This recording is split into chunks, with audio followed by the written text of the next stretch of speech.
Chers l'inspecteur de l'éducation, du réseau territorial des caisses département,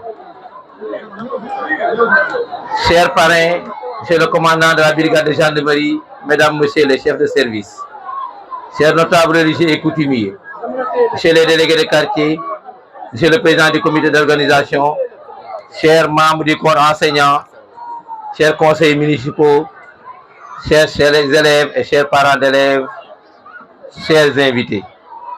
En prenant la parole au nom de toute la population de Kayar, je voudrais souhaiter la bienvenue à chacune et à chacun de vous et le salut en son titre et qualité. Mesdames, Messieurs, chers invités, la cérémonie qui nous réunit ce samedi 10 octobre 2025, consacrée à l'excellence du secteur de l'éducation, revêt une double importance.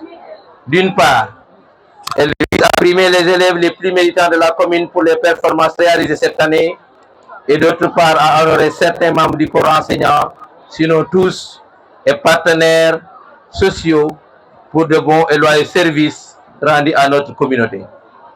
Cette décision répond à un souci permanent de disposer d'une école de qualité, performance et engagée dans la voie de la promotion des citoyens de demain, capable de booster le développement local et national.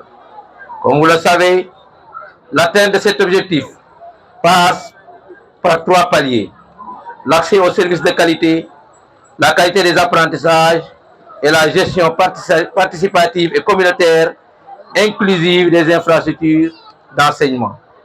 En ce qui me concerne, en tant qu'édile de la commune, je ne lésinerai sur aucun moyen pour veiller à la qualité de l'éducation, domaine dans lequel des compétences sont transférées aux collectivités territoriales, dont la nôtre. À l'instar de l'Assemblée générale des Nations Unies à travers son objectif de développement durable ODD 4, mon ambition est de garantir à tous une éducation de qualité et des possibilités d'apprentissage, quel que soit le coût qu'elle me coûte, pour faire reculer l'ignorance et l'obscurantisme, obstacle majeur des pays en voie de développement comme la nôtre.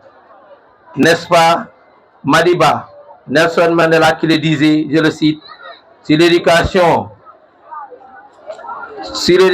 coûte cher, alors essayez l'ignorance. Toutefois, vous en convenez bien avec moi que si ce capital, soit-il le secteur éducatif, ne saurait prospérer sans l'engagement sacerdotal de ses acteurs. Aussi, au-delà des réalisations physiques, le corps enseignant mérite-t-il de notre égard un mot d'encouragement. C'est un geste simple, mais ô combien important pour qui sait le rôle que cela joue dans l'ascension sociale du citoyen.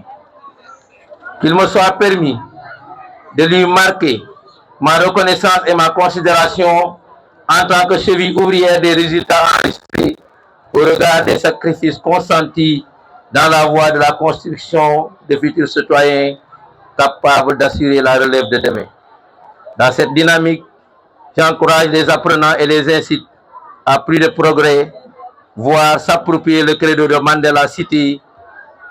Pour ce visionnaire qui a tiré sa révérence à l'heure où l'Afrique se débat pour sortir du cercle vicieux du sous-développement, je le cite, dans la vie, on gagne toujours où on apprend. Que l'échec ou la performance ne les campe pas sur des positions défaitistes ou laxistes. Au contraire, cela doit leur servir de tremplin pour mieux se refaire et se réorganiser.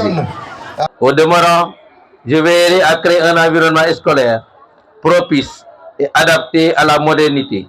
Sous ce rapport, je poursuivrai mon programme communal de réhabilitation et de modernisation des établissements scolaires, sans oublier, loin s'en faut, de les doter en intrants pédagogiques conformément aux exigences didactiques modernes, papier, ordinateur, imprimante et clé USB. Pour terminer, je remercie du fond du cœur chacune et chacun de vous, parents d'élèves, corps enseignants, membres de l'encadrement pédagogique et bonne volonté, en leur renouvelant toute ma confiance, mes engagements pour une école de qualité et de performance et mes salutations les plus différentes. Je vous remercie.